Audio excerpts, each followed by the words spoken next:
اعوذ باللہ من الشیطان الرجیم بسم اللہ الرحمن الرحیم اللہم صلی علی محمد وعلی آل محمد کما صلیت علی ابراہیم وعلی آل ابراہیم انک حمید مجید اللہم بارک علی محمد وعلی آل محمد کما بارکت علی ابراہیم وعلی آل ابراہیم انک حمید مجید رب اشرح لی صدری ویسر لی امری واحلل عقدۃ من لسانی یفقہوا قولی ربنا زدنا علما یا مقلب القلوب ثبت قلبی علی دینک آمین۔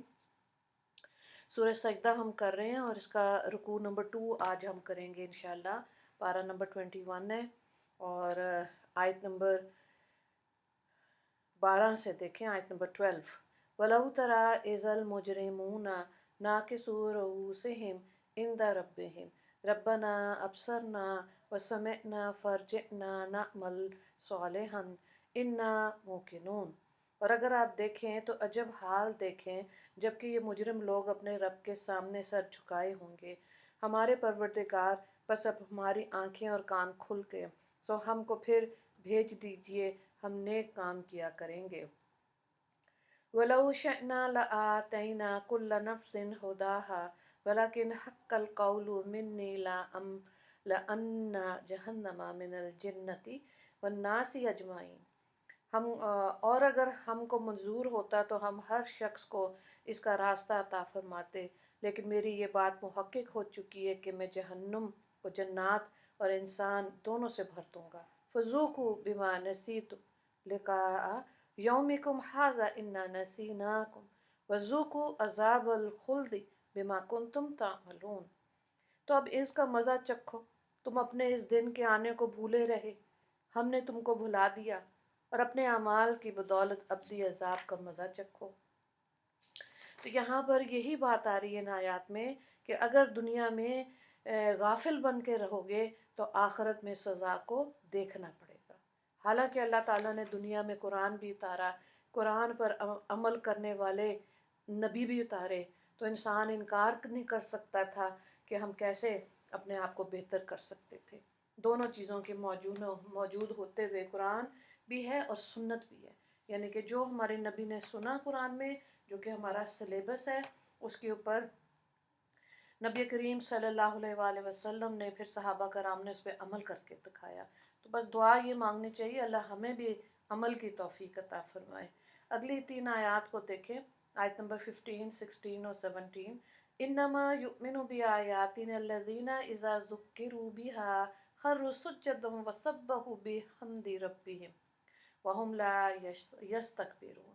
بس ہماری آیتوں پر تو وہ لوگ ایمان لاتے ہیں جب ان کو وہ آیتیں یاد دلائی جاتی ہیں تو وہ سجدے میں گر پڑتے ہیں اور اپنے رب کی تسبیح تمجید کرنے لگتے ہیں، اور وہ لوگ تکبر نہیں کرتے۔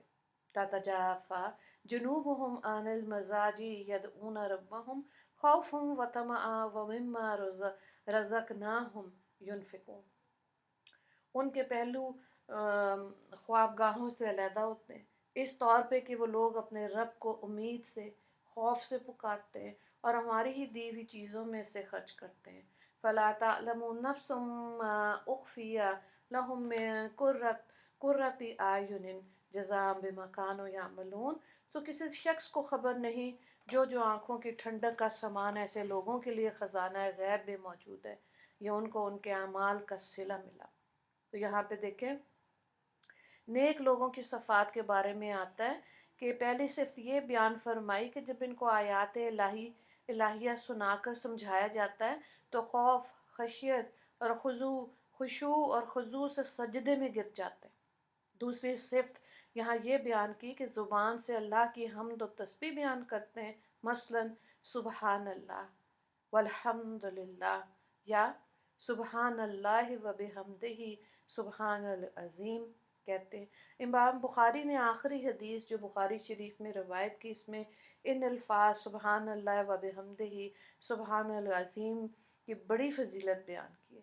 حضرت ابو ہریرہ رضی اللہ تعالیٰ عنہ سے روایت ہے کہ نبی کریم صلی اللہ علیہ وآلہ وسلم نے فرمایا کہ 2 کلمے ایسے ہیں جو اللہ تعالیٰ کو بہت محبوب ہیں، زبان پر نہایت ہلکے، مگر میزان میں بہت بھاری ہیں۔ وہ کلمات یہی ہیں: سبحان اللہ و بحمدہ، سبحان اللہ العظیم۔ تیسری صفت ان اصحاب ایمان بندوں کی یہ فرمائی کہ دل میں غرور و تکبر اور بڑائی کی بات نہیں کرتے۔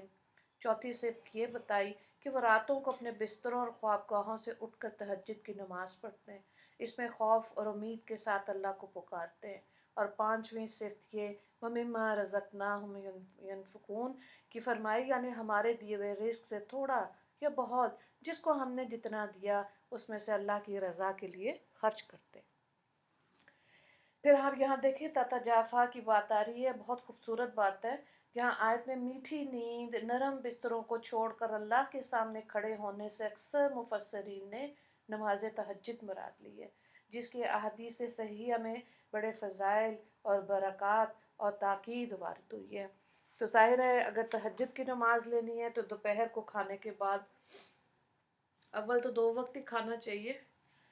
کم کھانے سے ہی انسان دنیا میں کچھ کر جاتا ہے، کوئی اچھا کام کر جاتا ہے۔ بہرحال تو تھوڑی دیر اگر سو جائیں دوپہر کو، گرمیوں کی کیونکہ دن لمبے ہوتے ہیں تو تہجد کی نماز میں اٹھنا آسان ہو جاتا ہے۔ یہ انسان نے خود محنت کرنی، اور پھر تہجد کی نماز کے لیے تھوڑی سی نیند بہت ضروری ہے۔ اس نیند کو توڑ کے جب اللہ کے آگے کھڑے ہوتے ہیں اللہ تعالیٰ کو بہت اچھا لگتا ہے۔ یہ نماز نبی کریم صلی اللہ علیہ وآلہ وسلم پر فرض تھی، لیکن امت کے لیے یہ نفلی نماز ہے، لیکن بے حد فضائل اور برکات رکھتی ہے یہ والی نماز۔ اگلی 2 آیات کو دیکھیں 18 اور 19۔ أَفَمَنْ كَانَ مُؤْمِنًا كَمَا كَانَ فَاسِقًا لَا يَسْتَوُونَ أَمَّا الَّذِينَ آمَنُوا وَعَمِلُوا الصَّالِحَاتِ فَلَهُمْ جَنَّاتُ الْمَأْوَىٰ نُزُلًا بِمَا كَانُوا يَعْمَلُونَ۔ تو جو شخص مومن ہو کیا وہ اس شخص جیسا ہو جائے گا جو بے حکم ہو؟ وہ آپس میں برابر نہیں ہو سکتے۔ جو لوگ ایمان لائے، انہوں نے اچھے کام کیے، تو ان کے لیے ہمیشہ کا ٹھکانہ جنتیں ہیں جو ان کے اعمال کے بدلے میں بطور ان کی مہمانی کے ہیں۔ پھر آگے نہروں کی بات آ رہی ہے کہ نہروں میں جنت کی جو نہریں ہیں، چشمے، ان کے بارے میں آ رہا ہے کہ نہروں کی 4 قسمیں۔ ایک وہ کہ جن کا پانی نہایت شیریں ٹھنڈا ہے، دوسرا وہ جو ایسے دودھ سے لبریز ہیں جس کا مزہ نہیں بگڑتا، تیسری ایسی مشروب کی ہے، یعنی کہ شراب، یعنی کہ عربی میں مشروب کو شراب کہتے ہیں، جو نہایت فرت انگیز خوش رنگ ہے، چوتھی نہایت صاف شفاف شہد کی ہیں، علاوہ اس کے 3 قسم کے چشمے ہیں۔ ایک کا نام کافور ہے جس کی خاصیت خون کی ہے، دوسرے کا نام زنجبیل ہے جس کو سلسبیل بھی کہتے ہیں، اور اس کی خاصیت گرم ہے مثل چائے اور قہوے کے، تیسرے کا نام تسنیم ہے جو نہایت لطافت کے ساتھ ہوا میں معلق ہوتی ہے۔ ان تینوں چشموں کا پانی مقربین کے لیے مخصوص ہے، مقرب اللہ کے قریب جو لوگ رہیں گے، لیکن اصحاب یمین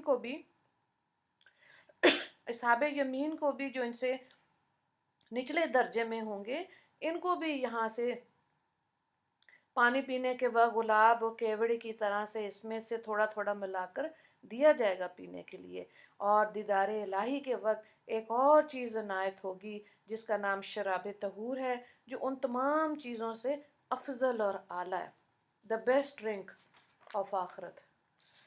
اللہ اکبر۔ اچھا جی، جنت میں دیکھیں اللہ تعالیٰ مہمان نوازی بھی کریں گے، تھوڑا سا اس کو بھی دیکھیں۔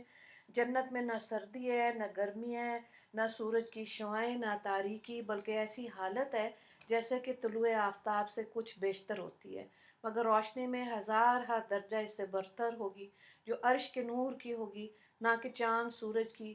چنانچہ ایک روایت میں آتا ہے کہ اگر جنت کا لباس اور زیور زمین پر لایا جائے تو اپنی چمک دمک سے جہاں کو اس قدر روشن کر دے گا کہ آفتاب کی روشنی اس کے سامنے ماند ہو جائے گی۔ جنت میں ظاہری کثافت اور غلاظت، یعنی پیشاب، پخانہ، تھوک، بلغم، ناک کا ریشہ، پسینہ، میل بدن وغیرہ بالکل نہیں ہوگا۔ صرف سر پر بال ہوں گے، اور داڑھی، مونچھ اور دیگر قسم کے بال جو جوانی میں پیدا ہوتے ہیں وہ بھی نہیں جسم پر ہوں گے، اور نہ کوئی بیماری ہوگی۔ اور باطنی کثافتیں، یعنی کہ روح کی جو بیماریاں ہوتی ہیں، کینہ، بغض، حسد، تکبر،